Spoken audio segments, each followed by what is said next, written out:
السلام عليكم ورحمة الله وبركاته. كلنا وعنا ونكسن دمان باخيات هذا نقلص عتاي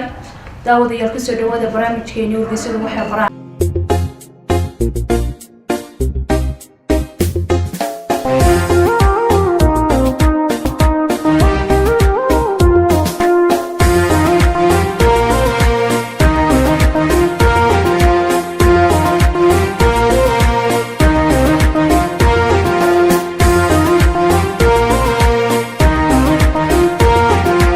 برامج وحقرا وحنا نسعد سينيا أنا قوم بقى على عمرة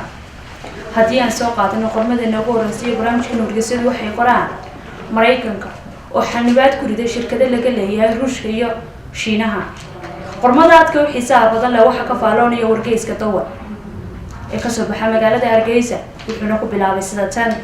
maraykanka ayaa cunaqabatayn ku soo rogay shirkado laga leeyahay dalalka Ruushka iyo Shiinaha iyo shakhsiyaad kale oo uu ku eedeeyay inay gacan ka geystaan barnaamijka hubka nukliyeerka ee Kuuriyada Waqooyi. Arrintaasi ayaa imanaysa kadib markii golaha ammaanka ee qaramada midoobay oo ay ku jiraan Ruushka iyo Shiinaha ay u codeeyeen in cunaqabatayn dheeraad ah la saaro xukuumadda Pyongyang. Waaxda Hamariyada ee waddanka Maraykanka ayaa sheegtay in tallaabadeedu ay cadaadis ku kordhin doonto Kuuriyada Waqooyi, balse waxaa tallaabadaasi ka carooday Shiinaha. xogayaha arrimaha dibadda ee Maraykanka Rex Tillerson ayaa dhanka kalena ku ammaanay Kuuriyada Waqooyi isgaabinteeda baryahan. Kama hayno wax tijaabo huba ama ficilo faduul ah dhanka Kuuriyada Waqooyi tan iyo intii la dhaqan galiyay heshiiska golaha ammaanka ee qaramada midoobay, ayuu yidhi. Tani ayuu sheegay in ay wadada u xaari karto wada hadallo dhexmara labada dal. Xafiiska Maraykanka ee xakamaynta hantida dibadda ayaa cunaqabatayn saaray 10 sharikadood iyo 6 qof. tallaabadan ayaa micnaheedu yahay in shakhsiyaadka iyo shirkadaha Ameerikaanka aanay wax ganacsi ah la samayn karin shirkadahaasi. Shiinaha ayaa jawaab kulul ah ka bixiyay arrintaasi, waxaana ugu baaqay Maraykanku inuu degdeg u saxo khaladkiisa in ciqaabta shirkadaha Shiinaha. tijaabooyin hub ah oo isdaba joog ah oo Kuuriyada Waqooyi ay bilihii ugu dambeysay sameeynaysay iyo hanjabaado ay ku soo celcelinaysay oo ahaa in ay fulin doonto tijaabadii lixaad ee hubka nukliyeerka ayaa sii horisay xiisadda u dhaxaysa Pyongyang iyo Maraykanka. Kuuriyada Waqooyi waxaa ka cadhaysiiyay dowlatuska military ee ay wadaan sanad walba si wada jir ah u sameeyaan Maraykanka iyo Kuuriyada Koonfureed, waxaana ay ku hanjabtay in ay gantaalo ku tuuri doonto jasiiradda Maraykanka ee Guam ee ku taala koonfurta Pacifiga. madaxweynaha Maraykanka Donald Trump ayaa isaguna ugu hanjabay xukuumadda go'doonsan inuu ku qaadi doono dagaal aanay weli dunidu arkin. waa tahay daawadayaal, waxaan filayaa qormada aad ka xiisaha badan leh aad ka wada hesheen isla haatan wax badan aad ka ogaateen. orodka fudud ama rucleynta oo lagula taliyay da'yartu inay ku dadaalaan qormada aad ka xiisaha badan leh waxa ka faaloonaya wargeyska bartamaha ka soo baxa magaalada Hargeysa wuxuuna ku bilaabayaa sida tan. dadka dhexaadka ah ayaa lagu boorinayaa inay socod rucleah socdaan si ay caafimaadkooda u ilaaliyaan iyadoo walaac laga muujinayo dhaqdhaqaaq yaraanta ay sameeyaan taasi oo ku yeelata caafimaad darro. saraakiisha caafimaadka dadweynaha ee England ayaa sheegaya in baaxadda waxqabadka dadku sii yaraanayo marka ay gaadhaan da'da 40-ka, waxaana ku boorinayaan dadka ay da'doodu u dhaxayso 40 ilaa 60 in ay bilaabaan socod rucleah. kaliya 10 daqiiqo oo socod ah ayaa isbedel weyn ku samayn kara iyadoo hoos u dhigaysa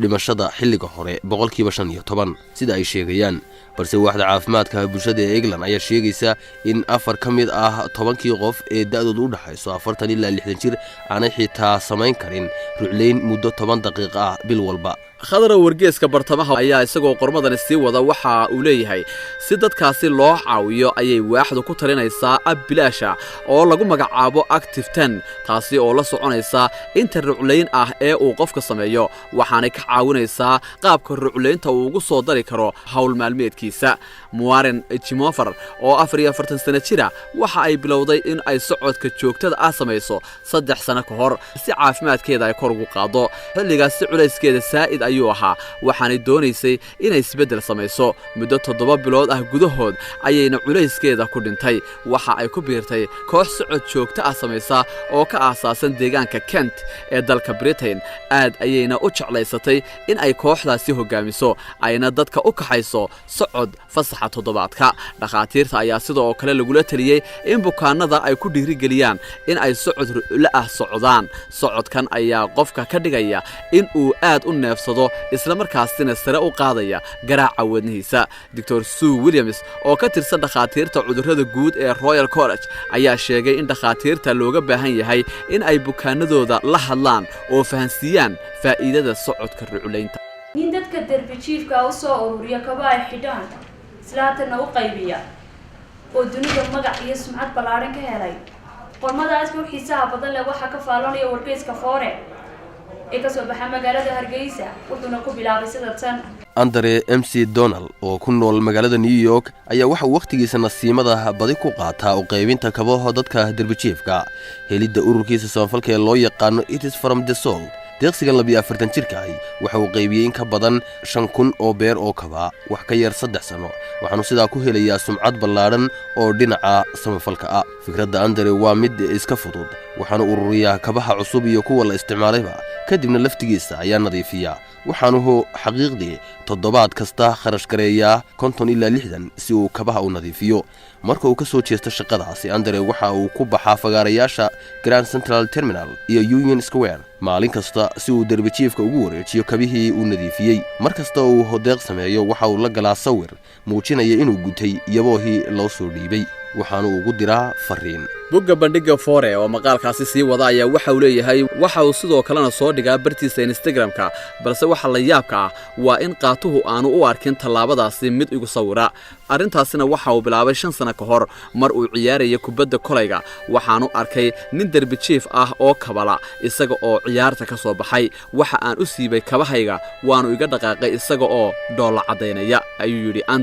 Andre oo arrintaasi mar kale ka hadlay ayaa waxa uu yiri markii aan socod maagay waxaan xanuun ka dareemay dhulka aan ku socday dareenkaasi wuu itaabtay waxaanan ogaaday wax ka badan tallaabadan in aan sameeyo waxaan markasta ahaa mid u dabacsan darbijiifka marka ay ii sheegaan in ay gaajoonayaan waxaan u geyn jiray makhaayadda ma siin jirin lacag laakiin cunto ayaan siin jiray ayuu sii raaciyay dareenka ugu fiican oo aan ku saacidi karaa waa iyaga oo sita kabihii aan ugu deeqay waan ogahay inay qiimeynayaan siintan laakiin waxa ay noloshooda u fududaynaysaa in ay si walwal la'aan ah ugu dhaqaaqaan danahooda Andre waxa uu qeexay magaca ururkiisa mid u taagan yabooh qalbi naxariis ka yimid kuna socda lug u nuglaatay socodka waxa uu dadaalkiisa ku baahiyay meelo badan oo Mareykanka ah iyo xataa Paris wuxuu sidoo kale gaar ku noqday ku deeqista cuntooyinka dharka iyo wixii la halmaala halku dhagiisu waa inta yar ayaa tirsamaysa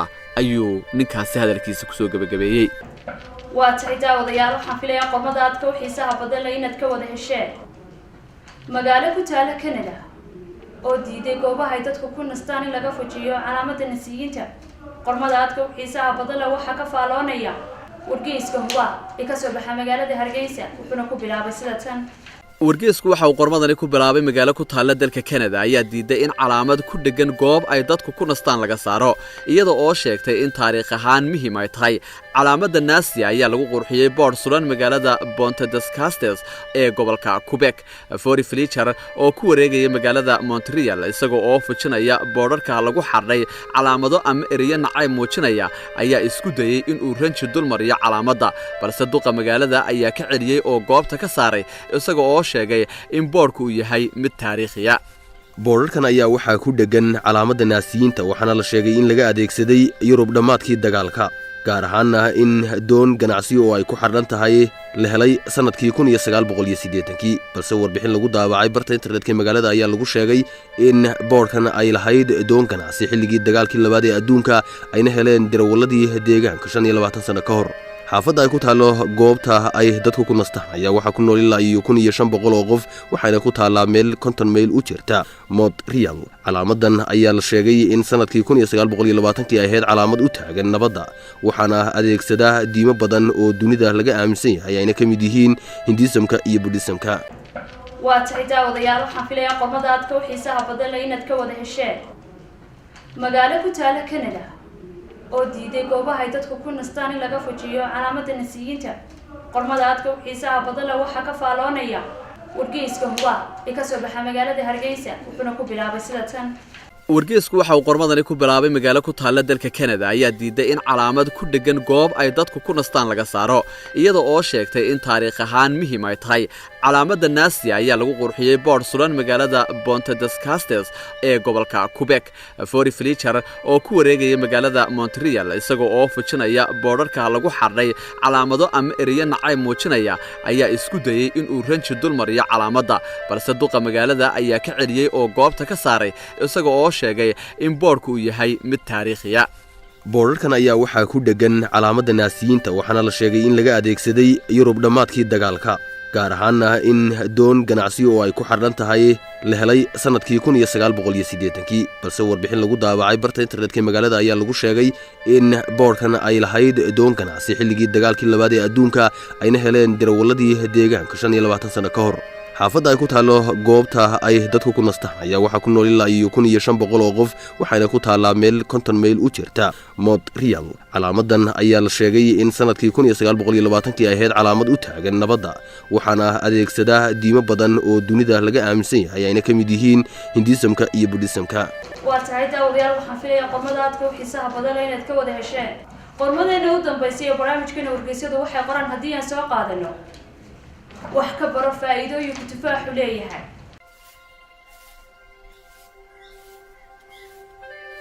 wax ka baro faa'iidooyinka cajiibka ah ee tufaaxa waxaa jira xaqiiqooyin ka dambeeya odhaahda tidhaahda cunista tufaaxa waxa ay kaa fogeynaysaa dhakhaatiirta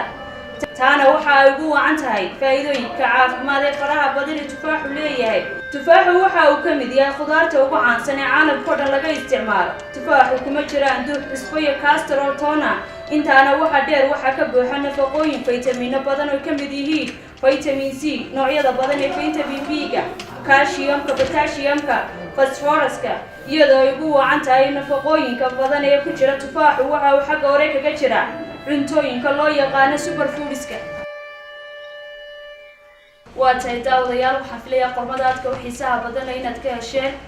qormadaasi waxay gabagabiye u ahayd barnaamijkeena wargeysyadu waxay qoraan barnaamijka waxayna socodsiinaysay anigoo Mabruuka Cali Cumar waa aniga iyo howlwadeennada telefishinka qaranka Jamhuuriyadda Soomaaliland oo idinkaga tagaya salaamu calaykum